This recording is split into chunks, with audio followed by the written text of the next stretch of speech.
Hello everyone, welcome to my new video which is about the time management। जिसमें हम लोग आज बात करने वाले हैं कि हम अपना टाइम मैनेजमेंट कैसे करें और उसके लिए क्या क्या बेसिक रूल्स होते हैं जो हमें कुछ क्या क्या चीज़ें हमें ध्यान रखनी होती है एक टाइम टेबल बनाने के लिए और एक टाइम मैनेजमेंट के पूरे प्रोसेस में क्या किन किन चीज़ों की ज़रूरत होती है।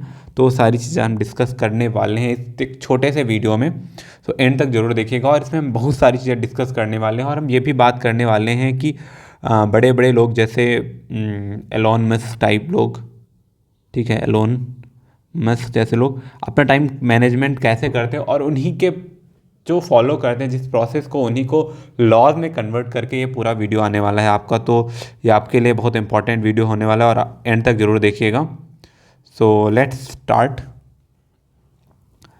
देखिए, टाइम मैनेजमेंट है क्या। टाइम मैनेजमेंट एक ऐसा प्रोसेस होता है जिसमें हम अपने जो वर्क होते हैं, हमारा डेली रूटीन होता है, जो हमारे डेली रूटीन के वर्क्स होते हैं, डेली जो रूटीन होता है, इसको एक टाइम बाउंडेड तरीके से एक फिक्स्ड चीज़ों को डिवाइड करके टाइम को हम एक डिवाइड कर दें और उसे एक प्रोडक्टिव वे में यूज़ करें। प्रोडक्टिव, देखिए, जब हम टाइम मैनेजमेंट को पढ़ते हैं या जानते हैं तो उसमें हमें एक चीज़ ज़रूर समझनी चाहिए कि जो हमारा टाइम है वो प्रोडक्टिव वे में कैसे यूज़ करें। That is also called as time management according to me. और जो रूटीन को हम ऐसा कैसे सेट करें या हमारे काम को प्रायोरिटीज़ कैसे दें कि हमें ये काम कब करना है और कैसे करना है और ये करना चाहिए भी या नहीं करना चाहिए। तो ऐसी कई सारी चीज़ों को हम डिस्कस करने वाले हैं। So let's talk about content कि हम इसमें कौन कौन सा कंटेंट पढ़ने वाले हैं। तो हम बात करने वाले कि हम कंटेंट कौन सा पढ़ने वाले हैं। तो ऑब्वियसली कंटेंट में हमारे पास है सबसे पहला जो हम पढ़ने वाले हैं वो benefits of time management. Next is Parkinson's law, most important है ये। और ऐसे लॉज हैं जो आपकी लाइफ चेंज करने वाले हैं। और इसके बाद है सेटिंग प्रायोरिटीज़ कि हम प्रायोरिटी कैसे सेट करते हैं। पेरेटोज लॉ, 80-20 का रेशियो बहुत ज़्यादा इंपॉर्टेंट है और बहुत ज़्यादा आपका जो माइंड है वो पूरा बूस्ट करने वाला है। तो डेफिनेटली पूरा वीडियो जरूर देखिएगा। एंड ABCDE मेथड, तो ये भी हम मेथड पढ़ेंगे एंड जानेंगे। और next is time management tips to increase productivity, तो हम ऐसे टाइम को कैसे यूज़ करें कि हमारा प्रोडक्टिविटी जो है वो इंक्रीज़ हो सके, तो वो हम पढ़ेंगे जानेंगे। And benefits of time management, ये सारी चीज़ें हम डिस्कस करने वाले हैं, ठीक है। तो सबसे पहला हमें डिस्कस करने वाले हैं बेनिफिट्स ऑफ टाइम मैनेजमेंट। तो पहला बेनिफिट जो है वो है more time freedom.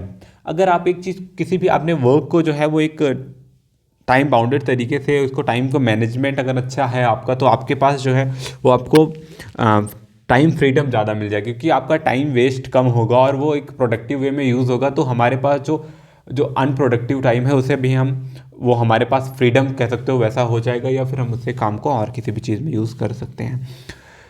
Next is more productivity, जैसे मैं बोल रहा हूँ स्टार्टिंग के वीडियो से कि हमारी जो प्रोडक्टिविटी है वो that will be definitely increase if we use time management we have a proper time management.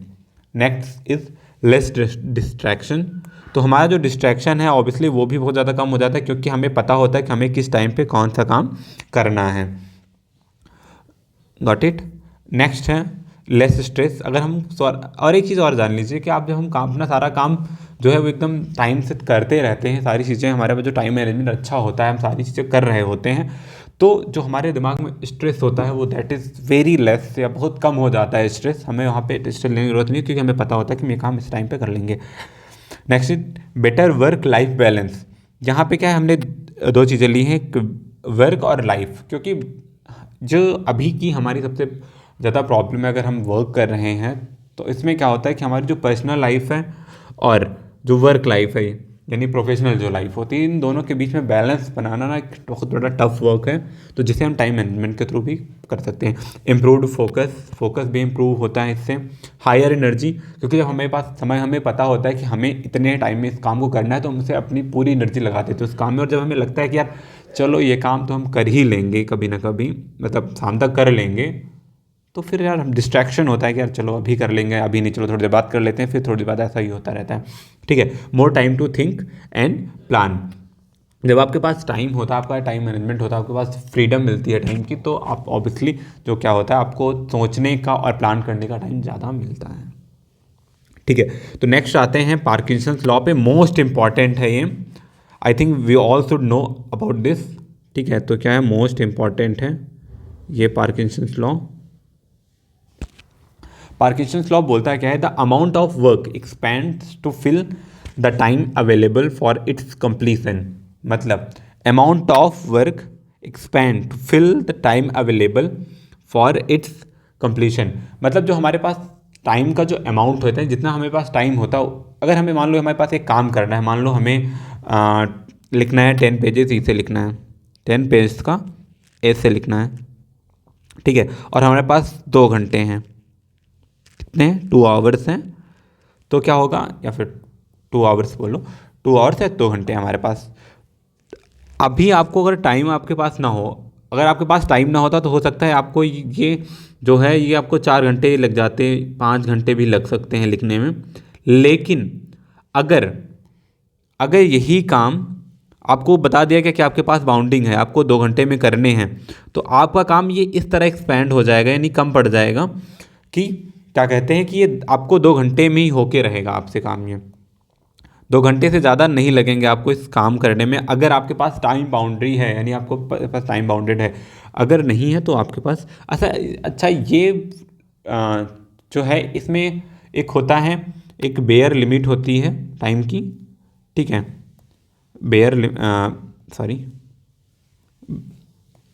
एक होती है बेयर लिमिट और एक होती है यहाँ पे इनसफिशिएंट टाइम।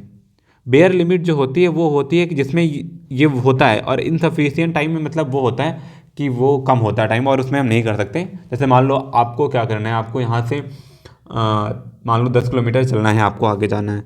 ठीक है, आपके घर से 10 किलोमीटर आगे जाना है, तो आप क्या अब 1 मिनट में चले जाएंगे, ऐसा इम्पॉसिबल है।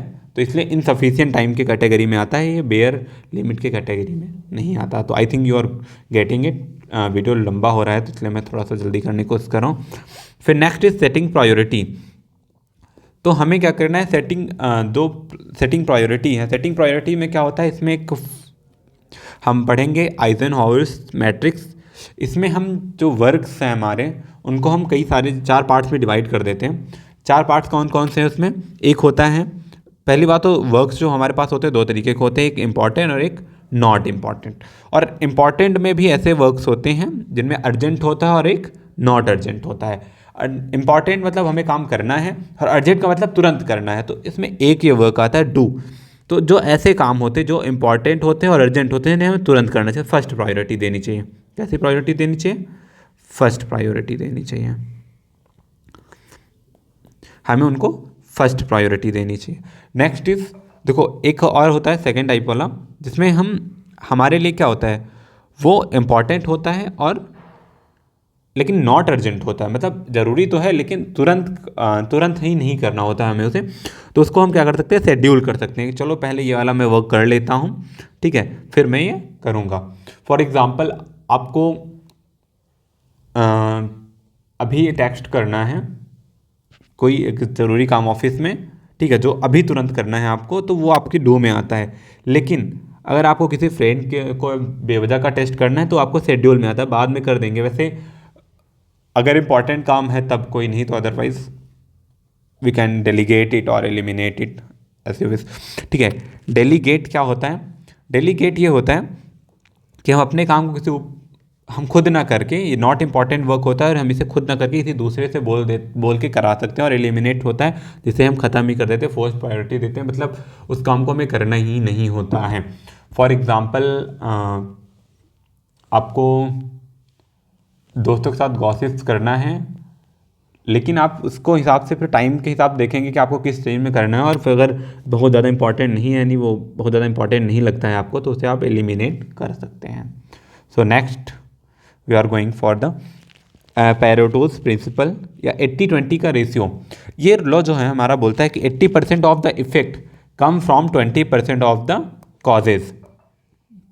ये इंपॉर्टेंट है, ठीक है, 80% of the effect comes from the 20% of the causes मतलब इसका ये है कि जो हमारे पास जो हम वर्क करते हैं, मान लो हमको एक काम करना है, हम एक कोई मीटिंग में गए हैं, ठीक है, हम कहाँ पे हैं, एक मीटिंग में हैं, तो उस मीटिंग में हम जितनी भी मीटिंग में करेंगे, ठीक है, तो जैसे मान लो हमने 1 घंटे बात की, ठीक है, तो 1 घंटे का 20% मीन्स लगभग 12 मिनट, ठीक है, तो हम 12 मिनट में वो सारी बात करते हैं जिसके लिए हम गए थे, और उसी से हमारा 80% जो है वो रिजल्ट भी आ जाता है।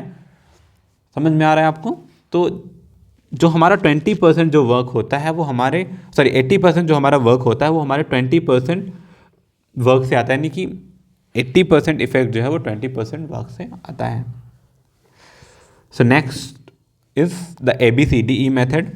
तो ABCDE मेथड जो है वो बिल्कुल इजी है, और आप उसमें भी आपको बहुत सारी मिलने वाली। तो ये एक और आप इसके ये है कि more similar to setting priorities से ही मिलकर होता है। तो इसमें ABCD यानी हम किसी भी काम को 4 पार्ट्स में डिवाइड कर लेते हैं। फर्स्ट इज़ कि must do these work task, तो ऐसे काम जो हमें तुरंत करना चाहिए तो उन्हें हम फर्स्ट A में रख सकते हैं, ठीक है।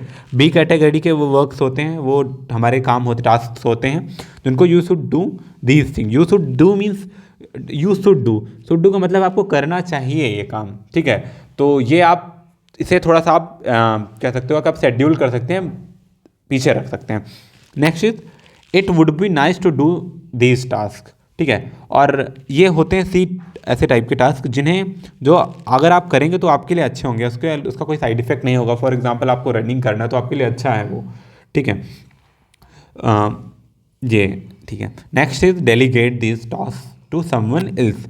जो D टाइप का टास्क आता है उनमें क्या होता है, हम इन टास्क को किसी और के ऊपर डेलीगेट कर देते हैं। डेलीगेट का मतलब ये है कि हम उसे एल्स हैं, हम किसी और के ऊपर इसे दे सकते हैं। जब मान लो कोई ऐसा काम है, ऑफिस का है, कहीं का भी काम है जो हमसे नहीं हो रहा है, मतलब हमारे पास बहुत सारे काम हैं जो हमारी टॉप प्रायोरिटीज़ हैं, और हमारे पास एक छोटा सा काम है कोई, तो हम उसे किसी और से अगर वो हो सकता है, कोई और कर सकता है उस काम को, तो हम उससे करा सकते हैं, ठीक है।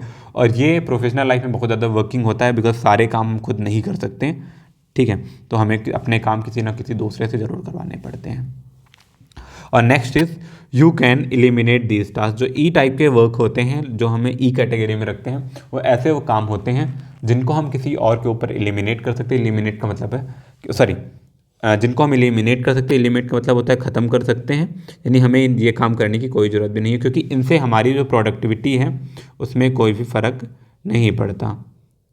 इससे हमारी प्रोडक्टिविटी बिल्कुल भी इफ़ेक्ट नहीं होती। So I think this was the whole video, and काफ़ी बड़ा हो रहा है इसलिए हमें यहाँ पे एंड करना पड़ेगा।